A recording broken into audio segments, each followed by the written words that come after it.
All right, welcome everybody. I'm Yogi Chris, PhD, founder of Nathalim Yoga, and this is a video blog for you.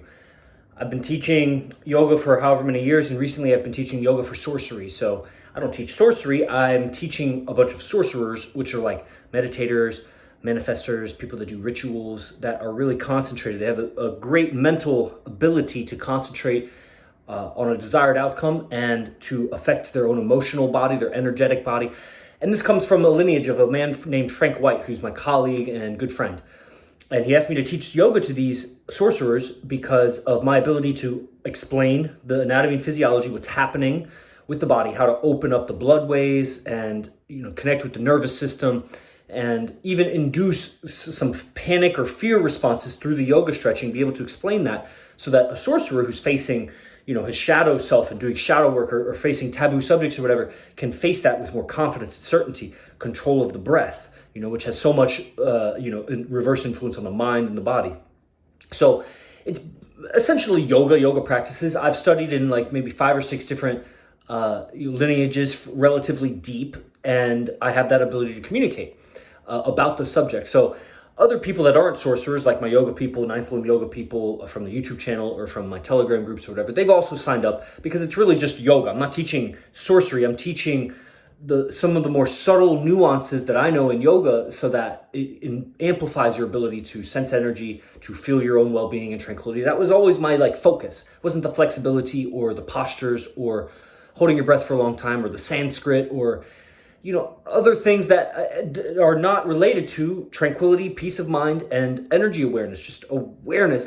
And then Frank will step in and teach those practices or whatever, dealing with, what to do with your energy.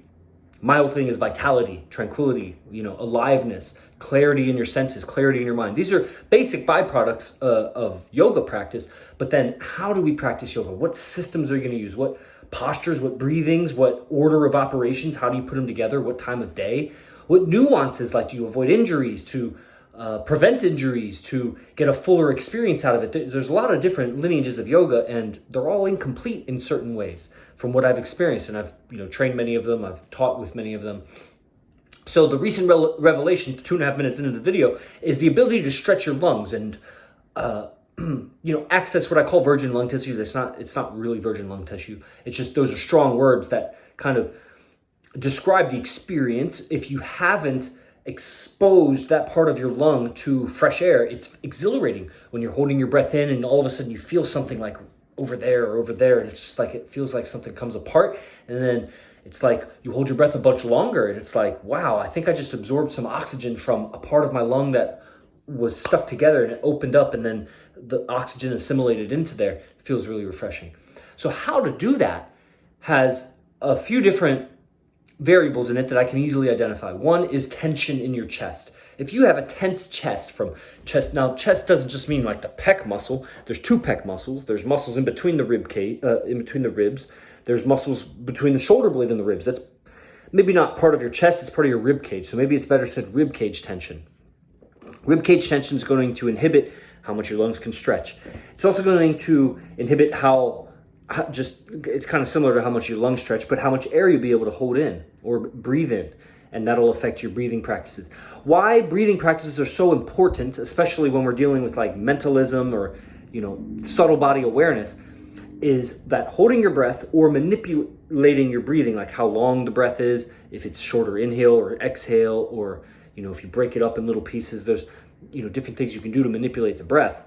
That is going to change your blood vessels. Your blood vessels respond to the rate of flow of oxygen intake compared to the rate of your metabolizing that oxygen. And, if you underbreathe or overbreathe, this will open or close certain parts of your body in terms of the capillaries in the blood.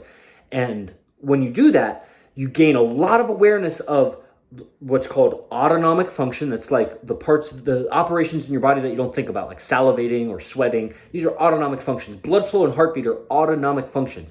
But when you start to manipulate these autonomic functions, you're essentially biohacking. You'll start to see these brain signals to your body that are opening or closing things. And that's tremendous. That's a tremendously subtle awareness that if you're sitting in meditation and summoning a spirit or doing a ritual where you want to feel things, again, I'm not like a sorcerer. I'm exposed to those things and they're not taboo to me. I'm afraid of none of that. And I think that's the only thing that stops people from doing it. Or they have other goals. Like I have other goals, so I'm not doing it. But like some people may not sign up for the program because they see the word sorcery in it and they're like, that's Christianity or something. Like, it's just ignorance. I understand though, but it's not to be feared if you have proper guide. But again, I'm not teaching sorcery. I'm teaching yoga to prepare you to be able to do that stuff, which I think all good yoga would prepare you. It's just those teachers may mislead you with wrong information and maybe a lot of superstition. I don't think I have any of that maybe to some degree, but comparable to other people, none at all. So you start to see these autonomic things happening in your body when you're holding your breath or when you're slowing down your breathing. You start to see internally with your inner eye, you see your heartbeat, you see reflexes, you see little contractions or little openings. That's what I'm saying about the lung tissue opening up. You see something. If you were running, that might happen too. It might open up your lungs, but you're not. There's so much going on in the action of running and so many sensations and so much effort that you won't realize that stuff. And running will create so much tension in the rest of your body that consumes oxygen. Muscle tension consumes oxygen. So you won't be able to explore the depth of these autonomic responses if your body is so tense, it's throwing you out of alignment when you try to sit and meditate because of muscle tension. And then you have to use other muscle exertion to kind of hold yourself up against that muscle tension. So in general, you just want to soften the whole body. You don't want to become weak, but there's a difference between weakness and relaxed. You want to be relaxed and strong. So the yoga postures help to strengthen you, or you can do other exercises to strengthen you. And then this technology of yoga helps to soften your body, relax. Principally what I was just talking about with the breathing, when you can relax around the rib cage, much more breathing in is available, longer breath holds are available, and it's more comfortable. So as you become more it's like this positive feedback. As it's more comfortable, you relax more, and then it's more comfortable, and then you relax more. And it's really a runaway effect, and that's what's so addictive about it. As you relax more and you hold your breath better and it's more relaxing, you see more clearly internally. You see little disturbances, you see thoughts and how they affect your body when you're in a really deep stillness. When you're really active, it's hard to see. It's more difficult to see the connection between your thinking and your body. A slow, methodical practice, a repetitive practice that, you can repeat day in and day out or regularly, however regularly you do it, you can see little variables in you that are affecting the practice. If you're always changing up your practice, that may not be so readily available. So noticing these nuances, the subtleties, the autonomic nervous system, how the mind and the body are connected, this is part of the breathing practice. And to enhance your breathing practice, I teach other things like mudras, body mudras, light stretching to open up the breathing. And I think breathing is going to be the main pathway for these sorcerers and meditators to both tap in with their body and become more aware of their energy. And that's what I wanted to share with you. So how do we open the rib cage? Is definitely through light stretching. It's definitely through relaxation. I was teaching some muscle activations today that are opposite of the tense muscles to help relax those muscles. And you see their necks get longer, their shoulders drop, their breathing gets easier, they sit taller. And then we do the breathing practice, So being able to combine these things and not just do breathing or just do postures, that's part of a more complete yoga experience. Yoga, as a spiritual definition, it has to do with the soul or and the mind. And that's what yoga is, like the stoppage of mind and uniting with the seer, the witness of your mind. That's yoga.